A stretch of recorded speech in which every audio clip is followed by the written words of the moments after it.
नमस्कार, आप देख रहे हैं इंडिया न्यूज उत्तर प्रदेश उत्तराखंड। आपके साथ मैं धर्मराज सिंह। उत्तर प्रदेश के दर्जन भर से ज्यादा जिले बाढ़ की चपेट में हैं। वैसे तो सरकार का दावा था कि वो बाढ़ से निपटने के लिए पूरी तरीके से तैयार है, लेकिन कई जिलों में बाढ़ ने ज्यादा तबाही मचाई है। हालांकि इससे योगी सरकार की मंशा पर सवाल नहीं उठा सकते। सवाल इसलिए भी नहीं उठा सकते क्योंकि राज्य सरकार बाढ़ को लेकर वाकई चिंतित है। ऐसा हम नहीं कह रहे, बल्कि इतिहास कहता है। दरअसल 21 साल बाद योगी सरकार में बाढ़ नियंत्रण परिषद स्थायी समिति की बैठक हुई।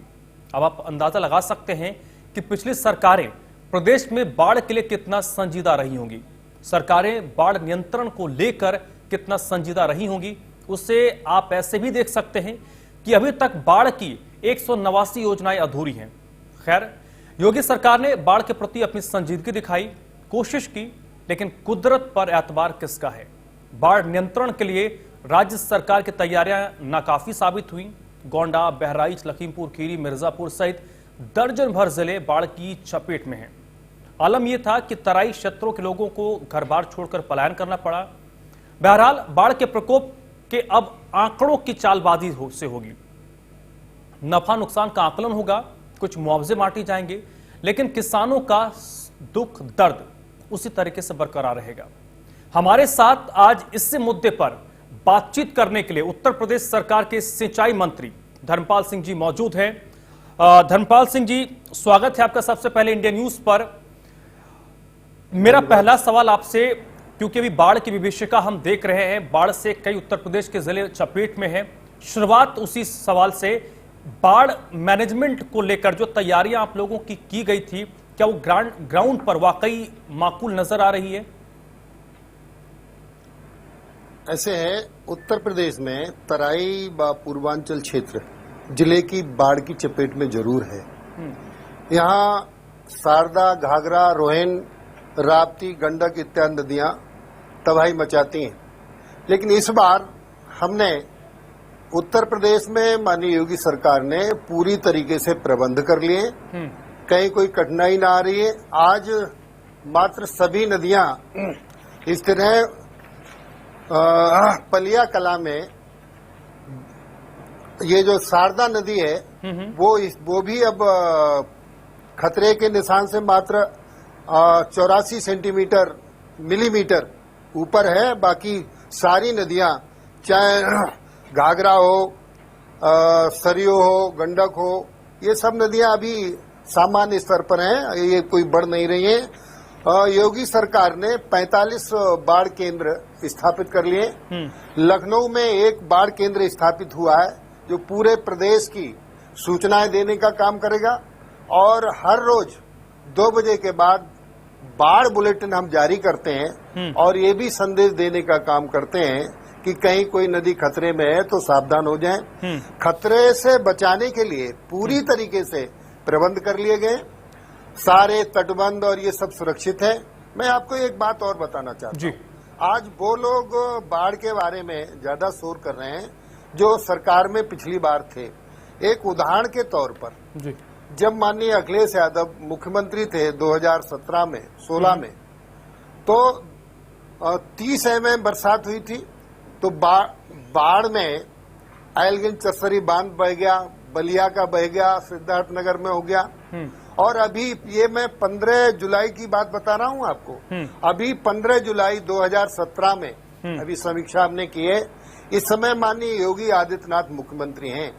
आपके माध्यम से मेरा सीधा कहना है, जब राजा न्यायी होता है, लोकप्रिय होता है, तो बरसात होती है, और बरसात होती है तो विभीषिका नहीं होती है।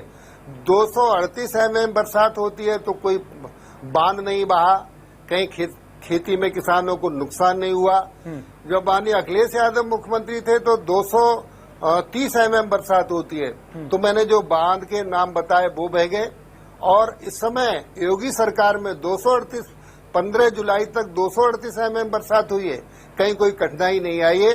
हमने बाढ़ राहत केंद्र स्थापित कर दिए। कहीं पर जनता फंसेगी तो उनके रखने का पूरा प्रबंध कर दिया है। सारे जिला 40 जिले हमारे बाढ़ से प्रभावित हैं। इसी बाढ़ से रिलेटेड 2 सवाल हैं। पहली चीज कि आप लोगों की सरकार इसी साल आई है, तो अभी बहुत ज्यादा रातों रात तो कुछ बदलाव नहीं हो सकता, मेरा पहला सवाल है कि जहां पर बाढ़ इस वक्त आई है वहां पर राहत देने के लिए क्या कुछ किया जा रहा है, क्योंकि आप लोगों ने बजट अलॉट किया है 800 करोड़ रुपए का बजट आप लोगों ने अलॉट किया है जी, उससे तो राहत मिलेगी। लॉन्ग टर्म प्लानिंग के तौर पर सरकार क्या कुछ काम कर रही है ताकि जो स्थिति उत्पन्न हर साल होती है बारिश के दौरान में वो स्थिति उत्पन्न ना हो, लोगों को अपना घर द्वार छोड़कर ना जाना पड़े, और जो बारिश का पानी आता है हम उसको स्टोर करें उसके, ताकि वो बाद में काम आ पाए। सूखा हम देखते हैं कि कैसे सूखा पड़ता है, तो बारिश के पानी को हम क्यों ना प्रिजर्व करें। ठीक है, अभी इस बात को लेकर मैं बाढ़ राहत आयुक्त को लेकर 4 जिलों में गया, गोरखपुर, सिद्धार्थनगर और अपना जो बहराइच, ये महाराजगंज, इन जिलों में जाकर बाढ़ राहत आयुक्त के साथ बैठक की, जिलाधिकारी, एसएसपी और बाढ़ से जो राहत से संबंधित सभी अधिकारी, शिक्षा के सभी अधिकारी, मुख्य शिक्षा अधिकारी, सारे अधिकारियों को निर्देशित कर दिया बाढ़ के समय तक किसी अधिकारी को छुट्टी नहीं दी जाएगी। दूसरा, बाढ़ राहत आयुक्त के माध्यम से कहां जब व्यक्ति बाढ़ में फंस जाएंगे तो उन्हें हम कहां रखने का काम करेंगे, शिविर का प्रबंध करा दिया। पूर्ति अधिकारी के माध्यम से जो राहत बचने का काम है उसको हमने पूरा करा दिया है। मुख्य शिक्षा अधिकारी को बुलाकर जैसे सांप काटने की दवाई है और भी जापानी इंसेफेलाइटिस की दवाई है, इनका प्रबंध करा दिया। और सीधे 3 की हमने एक समन्वय समिति बनाई है, एनडीआरएफ, मुख्य और हमारा सिंचाई विभाग, जिलाधिकारी, ये सब मिलकर काम करेंगे। पशुओं को चारे का प्रबंध कराना, व्यक्ति फंसे हैं घिरे हैं तो उन्हें निकालकर सुरक्षित स्थानों पर पहुंचाना। तो योगी सरकार पूरी तरीके से मुतमैद है और पूरी काम कर रही है। हमारे 2 राज्य मंत्री हैं, धर्मपाल जी, वो भी बाढ़ में दौरा करने का काम कर रहे हैं। क्या है लॉन्ग टर्म की प्लानिंग क्या है? हाँ, लॉन्ग टर्म की प्लानिंग है हमारी। एक जो बाढ़ के जो नदियों पर लोगों ने अतिक्रमण कर लिए, नदियों को जो बहने में मार्ग उनको बदलने के काम करते हैं, लॉन्ग टर्म में नदियां अपने नेचुरल फ्लो में बहेंगी और नदियों को कोई कंट्रोल नहीं कर सकता, मेरा सीधा मानना है। ठीक है, आज दुनिया की जो हमारी जो धन दौलत है वो धरती है और असली दौलत धरती पर बहने वाली नदियां हैं जो आज विलुप्त हो रही हैं। योगी सरकार इन नदियों को संरक्षण देने का भी काम करेगी। और नदियां जो बाढ़ आती है, पहले बाढ़ आती थी, बाढ़ 1-2 दिन में चली जाती थी और बाढ़ का लोग इंतजार करते थे। बाढ़ आने में मिनरल बहकर आते हैं, खेती के लिए लाभदायक होती है, बाढ़ बहुत उत्पादन देती है। लेकिन पिछली सरकारों ने धरती जो नदियों का चित्र गलत कर दिया, दोहन करके, खनन करके नदियों का नेचर बदल दिया। अब इस पर योगी सरकार ने खनन पर रोक लगाई है, नदियां नेचुरल फ्लो में बहेंगी। तो क्या योगी सरकार, धर्मपाल जी आपकी बात को जहां तक मैं समझ पाया कि नदियों का जो बहाव क्षेत्र है, जो बेल्ट है उनका, जहां से नदियों का बहाव क्षेत्र है, हम पहले देखते थे, पढ़ते थे कि नदियों का बहाव क्षेत्र जो पहले कई किलोमीटर में हुआ करता था वो सिकुड़ के कुछ मीटर में रह गया। तो आप आगे से नदियों के बहाव क्षेत्र में आप योगी सरकार अतिक्रमण होने नहीं देगी। क्या सरकार की ऐसी कोई प्लानिंग है कि कोई बड़ी नदियों का के जो बहाव क्षेत्र में अतिक्रमण हुआ है उनको हटाया जाएगा? हाँ, जो फ्लड जोन में बसे हैं इस समय तो उनको सुरक्षित स्थानों पर पहुंचाने की प्राथमिकता है। और जो माफिया हैं जिन्होंने नदियों के वेग को रोकने का काम किया, कहीं बरातघर बना लिए, कहीं पर शॉपिंग मॉल बना लिए, कहीं पर मकान बना लिए, तो हमने उत्तर प्रदेश में अपने अधिकारियों के माध्यम से उन्हें चिन्हित करा लिया है और निकट भविष्य में आपके ही चैनल पर इसका खुलासा करेंगे। नहीं, चलिए, ये बड़ी बात है कि इंडिया न्यूज पर उत्तर प्रदेश सरकार के सिंचाई मंत्री धर्मपाल सिंह जी ये बात कह रहे हैं कि नदियों के बहाव क्षेत्र में जो अतिक्रमण हुआ है सरकार आगे अतिक्रमण होने नहीं देगी और जो अतिक्रमण हुआ है उसे सरकार हटाएगी। मेरा आपसे इसी से रिलेटेड अगला सवाल है धर्मपाल जी कि ये योजना हमें ग्राउंड पर कब नजर आएगा? नदी के बहाव क्षेत्र में जो अतिक्रमण हुआ है उसको हटाने का काम कब से योगी सरकार शुरू करेगी? हम इसको अभी तो बाढ़ से बचाने का प्रबंध कर रहे हैं, नेचुरल टीमें लोग जो 40 जिले हमारे जो बाढ़ से प्रभावित हैं, और इसको हमने संज्ञान ले लिया है। हम जिलाधिकारियों के माध्यम से इसको चिन्हित करा रहे हैं। कल ही माननीय योगी आदित्यनाथ जी से इस संबंध में मेरी वार्ता हुई है। उन्होंने स्पष्ट निर्देशित किया मुझे कि धर्मपाल सिंह, पहले इन सबको चिन्हित करो, इसकी सूची बनाओ, फिर मेरे सामने प्रस्तुत करो। चलिए इसी से रिलेटेड धर्मपाल जी एक और सवाल, इसमें पहले बड़ी नदियों को रखेंगे या छोटी छोटी जो नदियां हैं उसको रखेंगे, कैसे ये काम होगा? थोड़ा सा कुछ अगर रोड मैप बता दें तो लोगों को समझ में आ जाएगा। हाँ, जैसे छोटी नदियों को भी सिकोड़ लिया है। जैसे मेरे यहाँ बदायूं जिले की मैं बात कर रहा हूँ। बदायूं जिले में एक सोत नदी है। सोत नदी के बिल्कुल गर्भ में पूर्व विधायक ने एक मकान बना लिया, और ऐसे बहुत सारे लोग हैं जिनको चिन्हित कर लिया। क्योंकि मैंने कहा देश की संपदा, असली संपदा धरती है, और धरती पर बहने वाली नदियां हैं। आज नदियां सिकुड़ रही हैं, नदियां खत्म हो रही हैं, तो हम इनको चिन्हित करा रहे हैं। बड़ी बड़ी नदियों को भी हमारे दिमाग में, जैसे हमारा विभाग अंतर्राज्यीय और अंतर्राष्ट्रीय स्तर पर सिंचाई में काम करता है। कुछ ऐसी नदियां हैं जो अंतर्राष्ट्रीय स्तर पर बहती हैं, जैसे गंडक नदी है, नेपाल से निकल कर आती है। शारदा, ये नेपाल से निकल कर आती है। ये ऐसी नदियां हैं 4-5 जो नेपाल से आती हैं और बिहार में बहती चली जाती हैं। ऐसे अंतर्राज्यीय स्तर पर हरियाणा है, पंजाब है, दिल्ली है, ये अंतर्राज्यीय स्तर पर हैं। तो हमने इनमें इस समय हमने लेवल 1 के अधिकारी लगा रखे हैं, और जिला अधिकारियों का भी सहयोग लेकर इस पर काम कर रहे हैं। जहां आपने कहा कि इनको कैसे करेंगे, हम निकट भविष्य में जल्दी ही ये जो बाढ़ अक्टूबर के बाद इसको जो अतिक्रमण जिन्होंने कर लिया है उनको उसको बेदखल करेंगे। चलिए, तो उत्तर प्रदेश सरकार के सिंचाई मंत्री इंडिया न्यूज पर ये बड़ा बयान उन्होंने दिया है कि आने वाले वक्त में जब बारिश खत्म हो जाएगी, बाढ़ की स्थिति खत्म हो जाएगी, तो उत्तर प्रदेश की जितनी भी नदियां हैं, जो उत्तर प्रदेश में जिनका बहाव है, उन बहाव क्षेत्र में जिन लोगों ने अतिक्रमण किया है, उन अतिक्रमण को हटाया जाएगा। जो लोग अतिक्रमण करते हैं उनको अतिक्रमण करने नहीं दिया जाएगा। मेरा इसी से रिलेटेड एक और सवाल है। भारतीय जनता पार्टी के सबसे बड़े नेताओं में शुमार अटल बिहारी वाजपेयी ने एक सपना देखा था नदियों को जोड़ने का, और तो क्या उत्तर प्रदेश सरकार उस चीज पर आगे बढ़ रही है? क्या ऐसी प्लानिंग है आपके विभाग की, मंत्रालय की? बिल्कुल।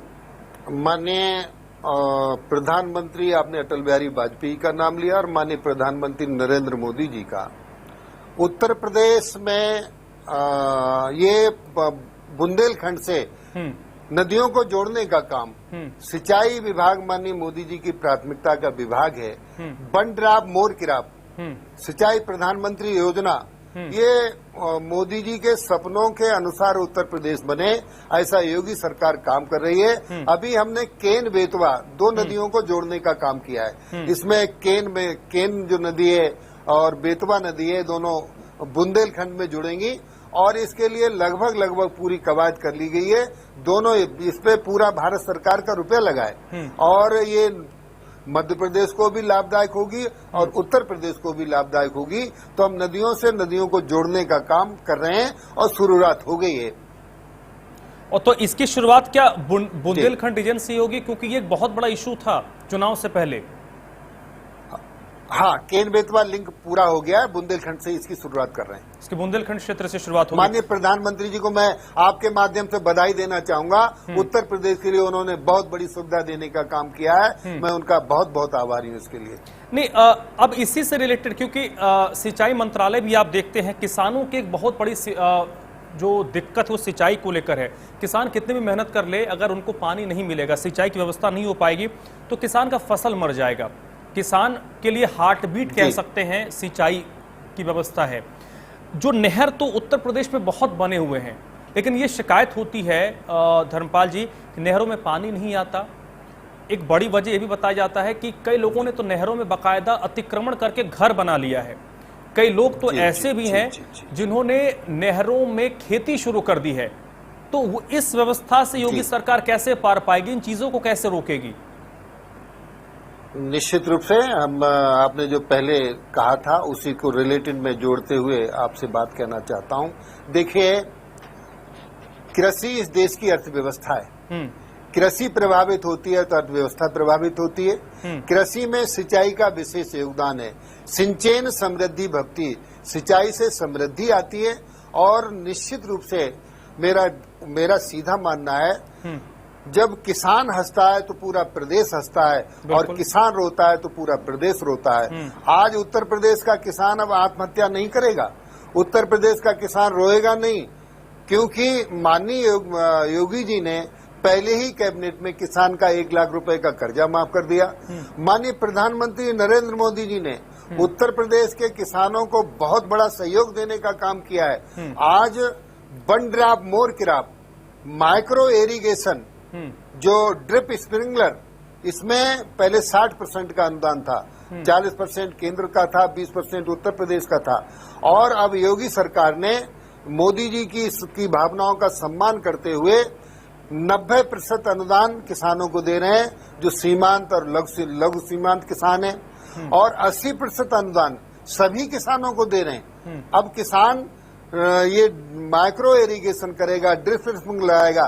सिंचाई विभाग, अभी हम फिलों में पानी देते थे, क्योंकि उत्तर प्रदेश में किसानों को बहुत बड़ी सुविधा दी जाती है, सिंचाई का कोई पैसा नहीं वसूल किया जाता, पानी का मिसमैनेज भी होता था। जी धर्मपाल जी, नरेंद्र मोदी की सरकार जब 26 मई 2014 को नरेंद्र मोदी ने प्रधानमंत्री के तौर पर शपथ लिया था, तो उन्होंने कहा था कि हम विकास तो करेंगे लेकिन हम व्यवस्था में परिवर्तन करेंगे। और बड़ी संख्या में देश की जो जनता है वो भाजपा शासित राज्यों के से ये उम्मीद रखती है कि व्यवस्था में परिवर्तन किया जाएगा। आपने जिक्र किया कि योगी सरकार ने किसानों का कर्जा माफ किया था, आपने चुनाव से पहले वायदे किए थे, प्रधानमंत्री ने कहा था कि योगी सरकार की पहली कैबिनेट की बैठक होगी उसमें कर्जा माफ किया जाएगा, आप लोगों ने कर्जा माफ किया। मैं व्यवस्था परिवर्तन का सवाल पूछ रहा हूं, हम ऐसी स्थिति क्यों डेवलप होने दें? अगर कोई कर्ज लेता है तो वो काम करे और कर्ज चुका दे। अभी कुछ रिपोर्ट्स में पढ़ रहा था जिसमें यह बताया गया है कि कई ऐसे नहर हैं जहां पर 40 साल से पानी नहीं आया, सिल्ट की समस्या है, नहरों की सफाई नहीं होती है, घास उगे हुए हैं। अगर ये सारी व्यवस्था हम बेहतर कर दें तो किसानों का कर्जा हमें माफ करने की जरूरत ही नहीं पड़ेगी। किसान कर्ज लेगा, काम करेगा, फसल बेचेगा और कर्ज चुका देगा। ये निश्चित रूप से योगी सरकार की प्राथमिकता है, किसान के उत्पाद का वाजिब मूल्य मिले, लाभकारी मूल्य मिले, इसके लिए अभी गेहूं क्रय केंद्र खुलवाए। दूसरा, आपने नहरों की सिल्ट सफाई की बात की, वास्तव में अभी आपने पहले भी कह दिया कि हम 3 महीने में कितना कर सकते थे। पहले नहरों की सफाई को रुपया दिया जाता था, बरसात में सफाई होती थी, वो पानी में बहा दिया जाता था। अब हमने उसकी एक टीम बना दी है, रुपया अब हम रबी में, अभी तो बरसात हो गई, रबी में, रबी की फसल से अक्टूबर के बाद जो नहरों में अभी जो रेत भी आ जाएगा बहकर, जो मिट्टी आ जाएगी, इसकी सफाई अक्टूबर में कराएंगे और उसका पैसा हमारे पास बजट है, पूरा किसान को टेल तक नहीं खेत तक पानी पहुंचाने का प्रबंध करेंगे। और माननीय मोदी जी के बारे में जो आप अभी कह रहे थे, वास्तव में उत्तर प्रदेश के लिए जो ड्रिप स्प्रिंकलर जो छूट दी है, एक बहुत बड़ी सुविधा योगी सरकार ने, किसानों का 1 लाख रुपए तक का कर्जा माफ किया। दूसरी है सबसे बड़ी सुविधा, ये इसको भी फ्री किया जा सकता था। आपने कहा हम किसान को कोई मोहताज बनाना नहीं चाहते, किसान को लाभकारी वाजिब मूल्य मिलेगा, उसके उत्पादन का बाजार में बिक्री का प्रबंध होगा तो किसान संपन्न हो जाएगा। मैंने पहले ही आपसे कहा था, उत्तर प्रदेश, कृषि हमारे देश की अर्थव्यवस्था है, कृषि प्रभावित होती है तो अर्थव्यवस्था प्रभावित होती है। इस बार कृषि प्रभावित नहीं होगी, किसान कोई पलायन नहीं करेगा, किसान आत्महत्या नहीं करेगा, किसान के उत्पादन का वाजिब मूल्य मिलेगा। और जो आपने कर्जे माफी की बात कही, अभी वास्तव में जो अन्नदाता है वो भूखे पेट सोता है, जो दुनिया का पेट भरता है वो भूखे पेट सो जाता है। अब हमने ये चिंता की है किसान भूखे पेट ना सोए, रोटी कपड़ा मकान का प्रबंध रहे। वास्तव में किसान के बच्चे अच्छे स्कूलों में नहीं पढ़ पाते, किसान अपने बच्चों की फीस जमा नहीं कर पाता, इसकी चिंता पूरी वाजिब है। अब उत्तर प्रदेश का किसान, हमने किसान के साथ बात नहीं की है। अभी मैं आपको बताना चाहता हूँ। जी जी, मेरा सवाल आपसे यह है कि भारत के आजाद होने के बाद से ही किसानों को लेकर तमाम सरकारें अपनी बात कहती हैं, किसानों की प्रायोरिटी को सबसे ज्यादा रखा जाता है, लेकिन ये भी एक सच्चाई है कि जितनी बातें कही जाती हैं ग्राउंड पर अगर उतने काम किए जाते, उसका 50% भी काम हो गया होता तो भारत का किसान आज के तारीख में बहुत खुशहाल है। मैं धर्मपाल सिंह उत्तर प्रदेश सरकार के मंत्री से इसलिए सवाल पूछ रहा हूं क्योंकि आप सत्ता परिवर्तन के साथ साथ व्यवस्था परिवर्तन की बात कहने के लिए का दावा करके आए थे। अभी बहुत ज्यादा हम ओवरनाइट चेंजेस की बात तो नहीं कर सकते क्योंकि आप लोगों के सत्ता में आए बहुत ज्यादा दिन नहीं हुआ, तो ओवरनाइट चेंजेस की मैं बात नहीं कर रहा हूं। तात्कालिक तौर पर, क्योंकि कई रिपोर्ट्स जब मैंने पढ़ा, आपका एक बयान भी मैं पढ़ रहा था जिसमें आपने कहा कि हमारे पास फंड की कमी नहीं, हम पैसा अलॉट करेंगे।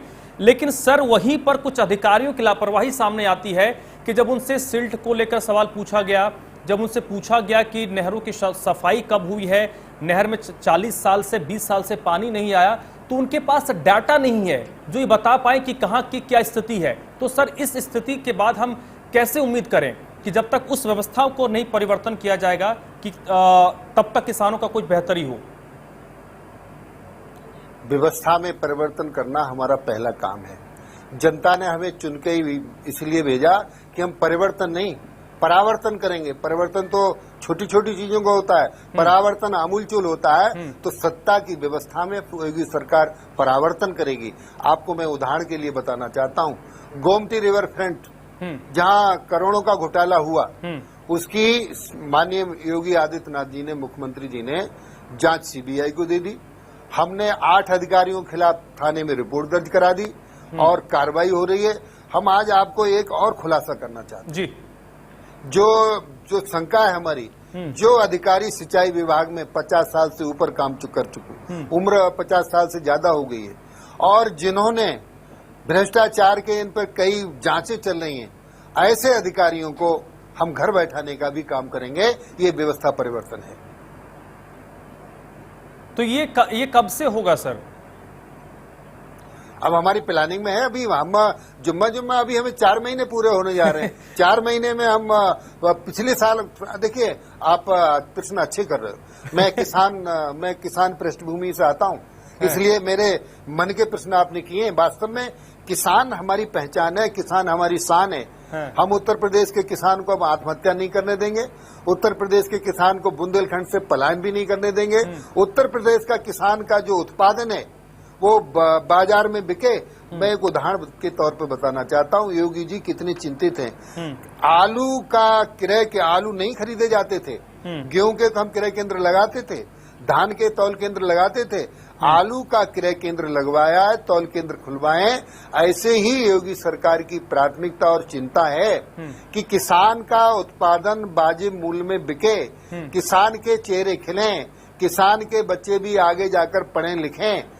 अब निश्चित रूप से मैं एक और बात कहना चाहता हूं, अब हजूर के बेटे ही हजूर नहीं होंगे। मोदी जी के सपनों के अनुसार उत्तर प्रदेश में मजूर के बेटे भी हजूर होंगे। ये धर्मपाल सिंह जी, देखिए मैंने सवाल आपसे व्यवस्था परिवर्तन में मैं बार बार इस चीज के लिए इसलिए जोर दे रहा हूं क्योंकि हर जगह पर तो नरेंद्र मोदी नहीं हो सकते, योगी आदित्यनाथ खड़े नहीं हो सकते, ना ही धर्मपाल सिंह खड़े हो सकते हैं।